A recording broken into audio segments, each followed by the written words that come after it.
Hello and welcome to part 2 of my little how I spin thing that I'm doing for you guys. I have been working on singles, which are the two that I'll spin together to ply it. Introduce you to my wheel. This is Theodosia Ernestine. She is an Ashford Kiwi and I love her dearly. I am her third owner, I think, and I've had her for a few years and I adore her. 2 treadles here. I think you can see my feet.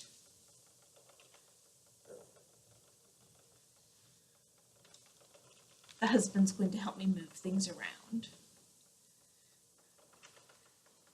And that moves the wheel here. Oh, you guys can see cat toys now. Pardon the cat mess.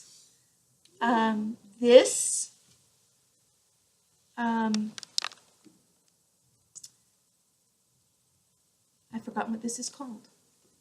Drive band. Oh my goodness, it's been a day already. The drive band turns the flyer. And this, can you raise the camera up just a little bit, is my first finished single. And I have spun it. You can see all the different colors laying on there, and I think it's gorgeous. So I'm going to switch out the bobbins. This band tensions it, that decides how fast it pulls the yarn onto the bobbins. So I take the full bobbin out, put the empty bobbin on,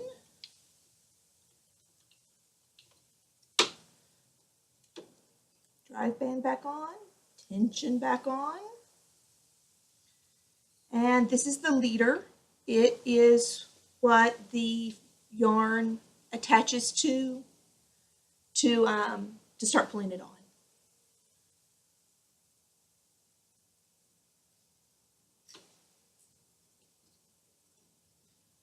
Trying to not completely block what I'm doing. I spin all of my singles clockwise, so the wheel will turn clockwise. And then when I apply them together, I'll show you, I'll apply them together counterclockwise, so I'll turn the wheel backwards.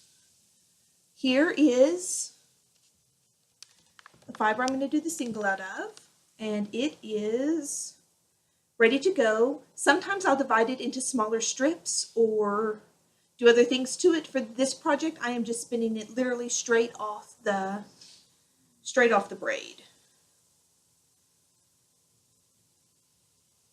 So pulling it apart is called drafting, so I'll draft a little bit out, double it over itself just a little bit so it will stay on the leader,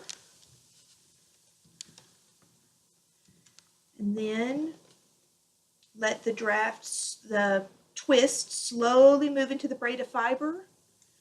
I draft forwards and backwards at the same time a little bit, and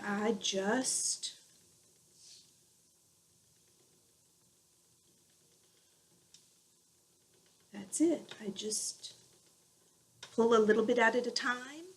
I control with this finger and thumb how much of the twist is spreading into the source here.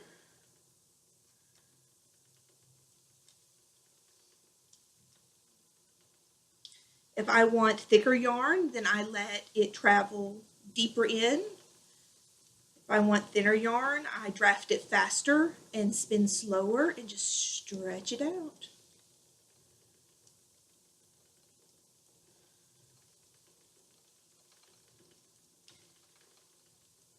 If the fiber breaks, like this, comes apart, then I can, the cool thing about wool is that it likes to stick to itself. So you just put the fluffy in the source and it will just wind around itself and stick back together. It's really pretty cool.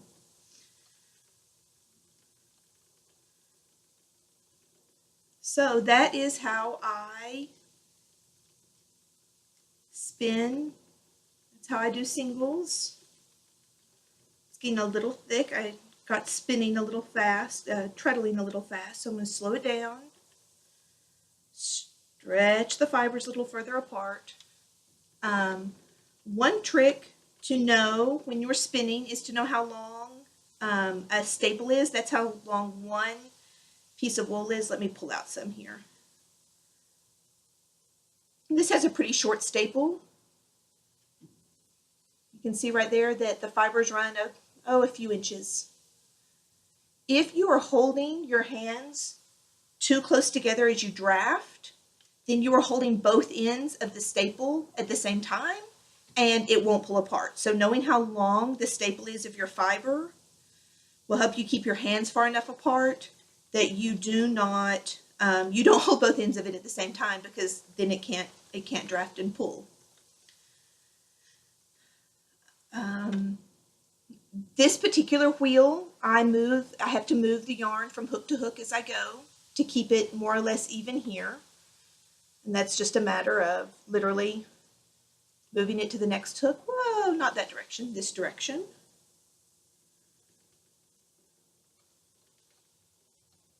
And that is pretty much it. I will continue to do this back and forth and fill up the bobbin until the whole, this will be 2 ounces till the whole 2 ounces is done. And then I will move on to plying them together. So, if you have any questions, you are welcome to ask. I would love to address those in the comments if you want to. If you don't have any other questions, then I hope you enjoyed it. I hope that it was informative, and I will see you guys again when it is time to ply. Thanks.